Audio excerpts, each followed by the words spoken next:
Sermon 140 reminds us to give charity where charity is due.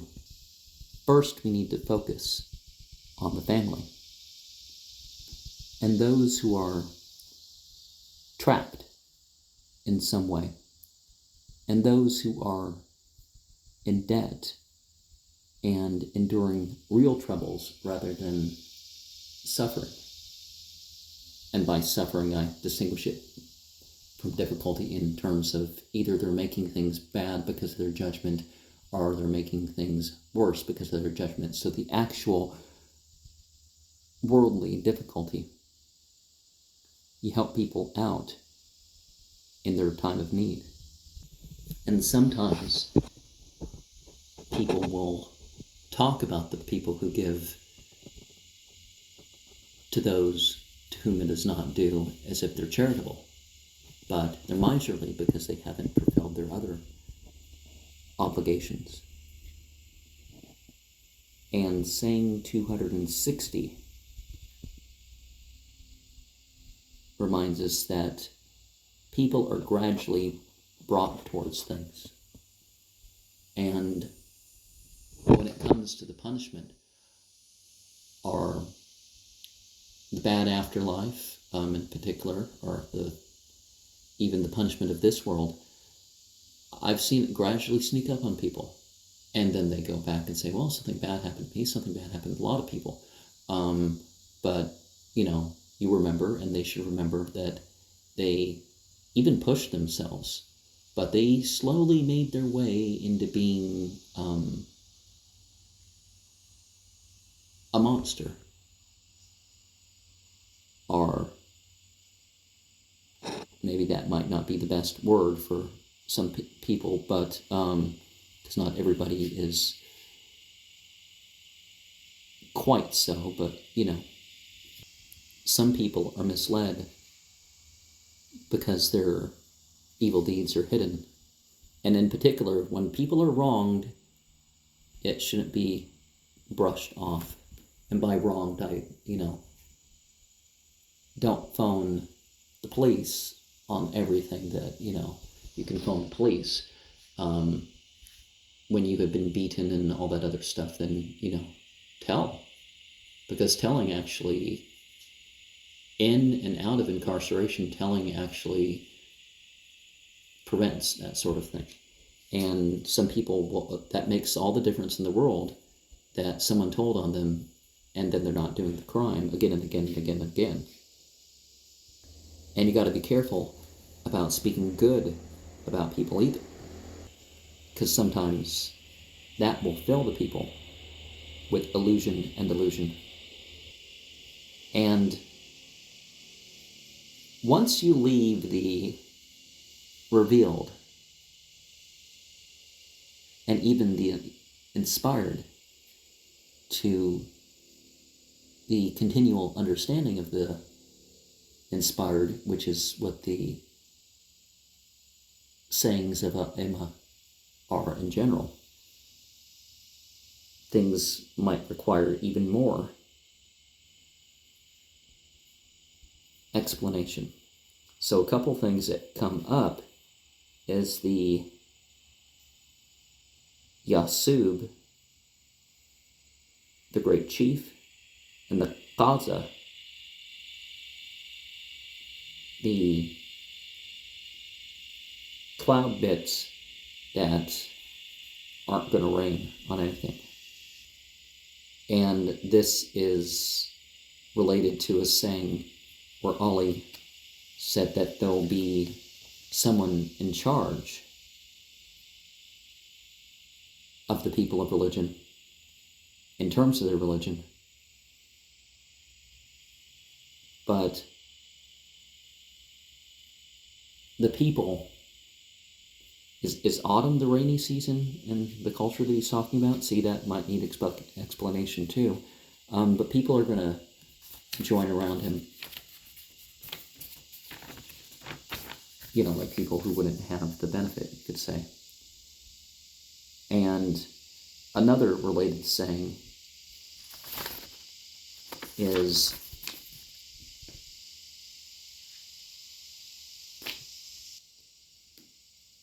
well, it can be interpreted as a person is a versatile in terms of their acceptance of the faith. If they're actually witness to the faith, then there's some adaptability to them. Saying, another saying reminds us not to fight, just to fight. You know, I've heard somebody say that, oh well, the Italians live longer because they have the right amount of fruit and they tend to eat more whole grains in this culture and some other stuff. I guess I can't get too much into the why, but you know, it's not because they're more likely to yell at people than other cultures or something. That's no.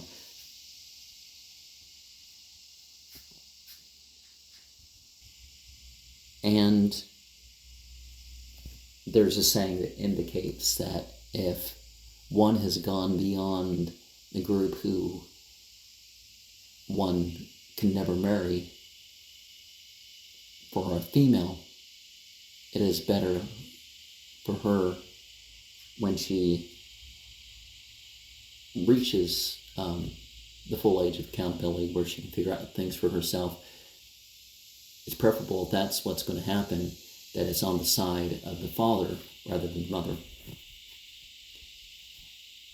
And of course, we can turn to the verse that points out, well, and some other verses that forbids some things that are even forbidden in that American law allows, you know. So, yeah, people really do need some of these things pointed out. Sometimes it varies per state. It's like, no, you don't marry your uncle or your aunt or or somebody that you're, you know, someone that your parents married, or, you know, you don't do that sort of stuff. And there's another saying about a lightness in the heart that develops with faith. You know, they talk about a whiteness and a blackness, so it's, you know, and so I'm not familiar with the saying of the prophet that points this side out, but there's definitely the saying of the blackness that grows. And I'm not talking about like a smoker's lung or something like that. And saying number 6 reminds us that if we have a loan that is owed to us, we're supposed to pay our zakat upon it for the duration of its years, like every year a 40th of what's owed to us, that sort of thing. Saying number 7, and those who are engaged in even the unlawful, if they think they have some policy or some loan or whatever that's owed to them, they should be paying the charity upon it. So that would say something to the people who are basically gambling on something. It's like the gamble is the so-called payoff if you ever win the gamble is, well, I mean, you know, because this is wrong on multiple levels, because in Islam we don't do business that requires the misfortune of others or even ourselves to make a profit off of it. That's not right, and the increase of interest and all that other stuff.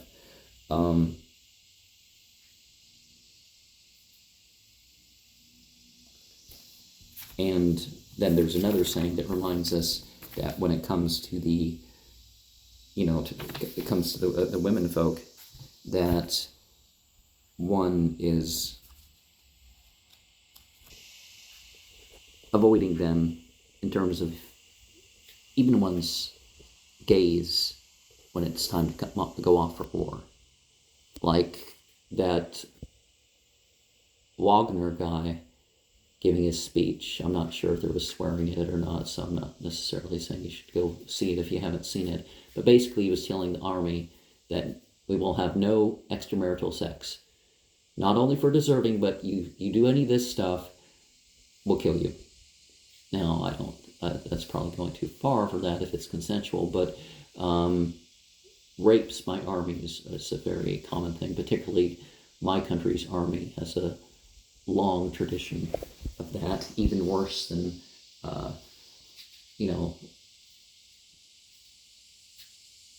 the tradition of the, what we hear of the Germans. America was much worse against the Germans than the Germans were against other people in that respect. So people do need instructed to kind of prevent those war crimes at the very least. And even if it's not a war crime, it's like, no. And that's how spies and other things happen, because, people get attached. And one definitely gets encouraged by a goal you see in the future. And another further saying was about, sometimes certain people are even closer to the enemy. Now, Muhammad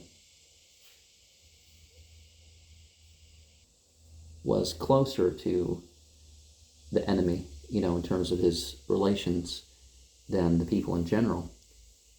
And this talks about a redness. Well, I guess the expression was severe in that regards. Saying 261 was how the people approached Ali when he was reaching Nakila, and they said, "Hey, we're enough to help you." And he told them that they weren't. Of course, the idea is that God is sufficient and all that stuff, because they're the means. But the point was that there was wrongdoing amongst the people that needed to be addressed. Saying 262 was about the troubling situation of Jamal, because the Quran, the fighting of the believers, and certain people in general had certain indications. But let's not be of those who aren't supportive of what's right and aren't opposed to what is wrong. Because, particularly nowadays, a lot of people have gone into this stuff where you don't condemn the people because you're like, oh, well, they were both Muslims. And it's like, some of it, not at the time. And I guess some people might have legally been Muslim, but what the Quran says about the people going to hell that fight the believers. So the people who started the war, and of course the saying that you hear in places like Muslim, is that some of those close companions, after Muhammad died, Muhammad is told they'd be dragged off to the hellfire from what they did after he died. Now, maybe close companions isn't the word, because in general, anybody who accepted Islam during Muhammad's lifetime, particularly at his hand, then they would be, called Sahaba.